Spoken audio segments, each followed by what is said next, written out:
Mga paps, kain po.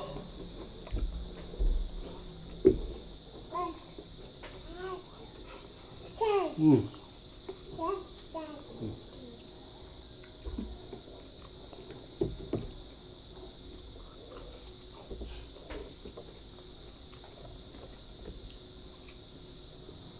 Ang sarap po ng ano, sampalaya.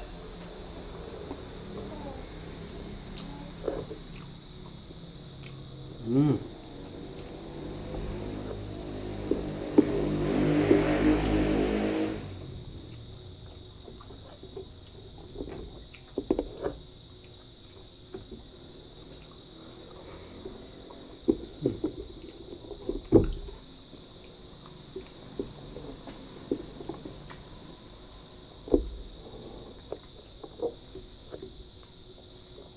Pritong patola po.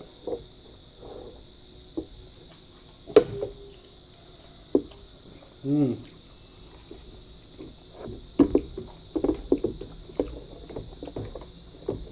Masarap tsaka mabango.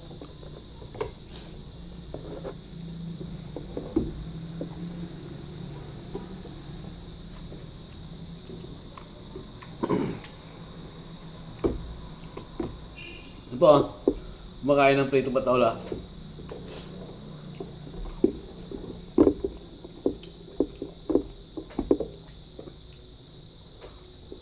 Hmm.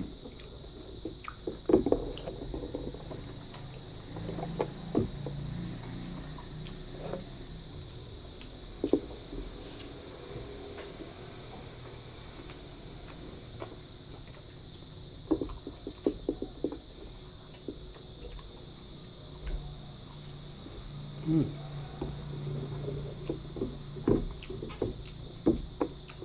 Crunchy yung ano, tamban. Ang ganda na pagkaprito.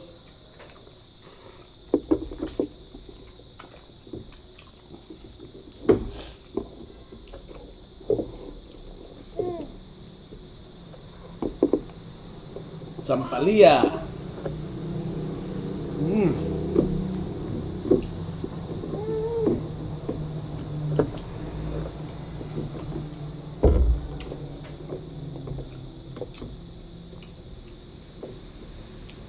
Mga paps, mamaya no, ituturo ko sa inyo kung paano ang sekreto para yung sampalaya o ligaw ng palaya hindi papait. Mamaya po, pagkatapos natin kumain, sabihin ko sa inyo.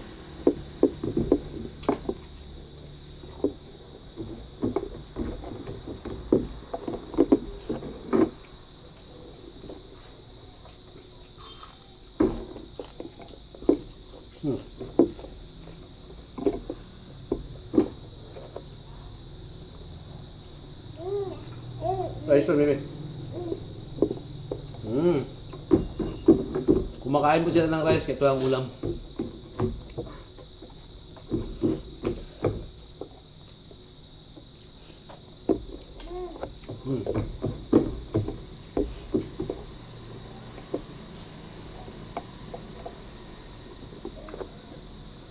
Dahon-dahon. Kaya natin ano yan. Lagyan natin ng ginamos yan, yung sampalaya natin, no? Oh, dami.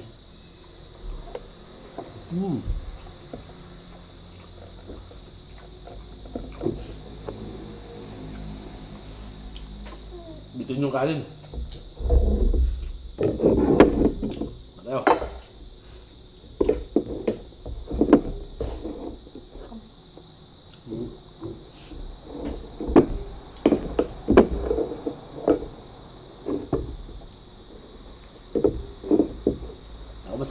Masarap kainin ito mga paps, no? Lalo na pag marami kayo.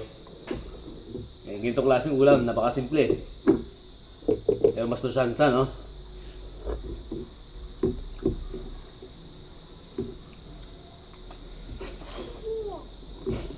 Nakakita ko tayo ng sampalaya or ligaw ng palaya kanina.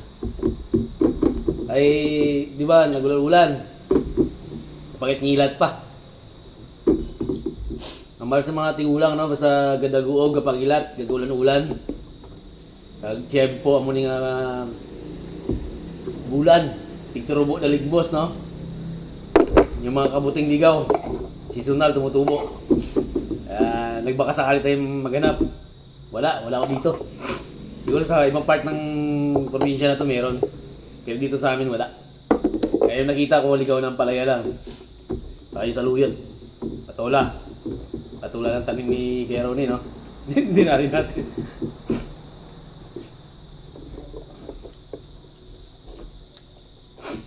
Pero masarap.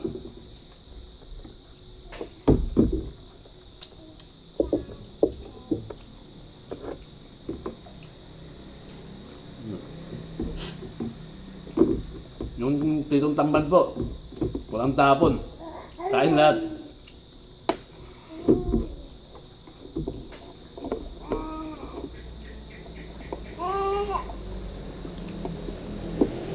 Saluyot mga paps, no?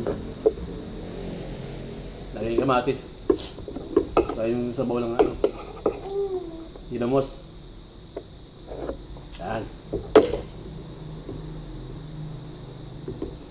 Mga paps, harap!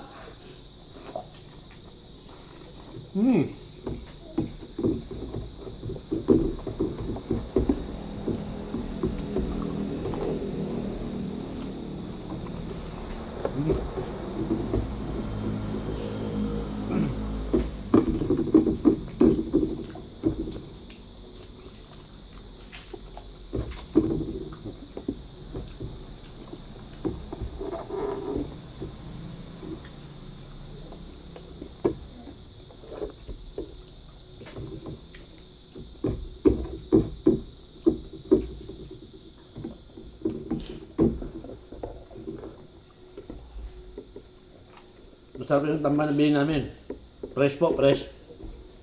Kaya mas maganda po sa fresh na tamban. Prito or kilaw, no? Kaso gabi na, kaya hindi tayo kilaw. Pag paksyo nun, okay naman pag paksyo, kaso matinik ko.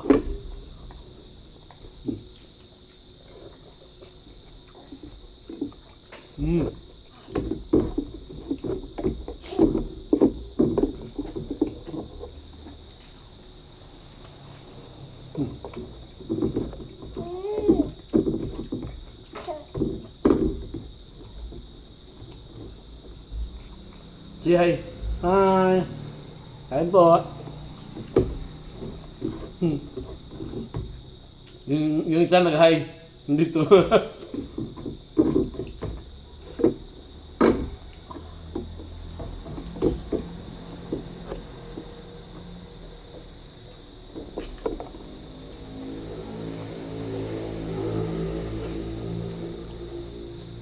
Nahamit bala yung prito nga patula, no?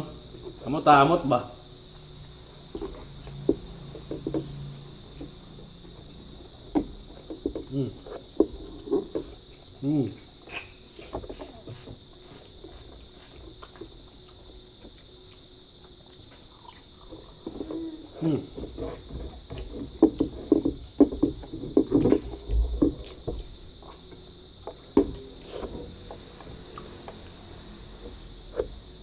Namit kid, mga paps. Busog na ko. God bless. Hindi ko din. God bless.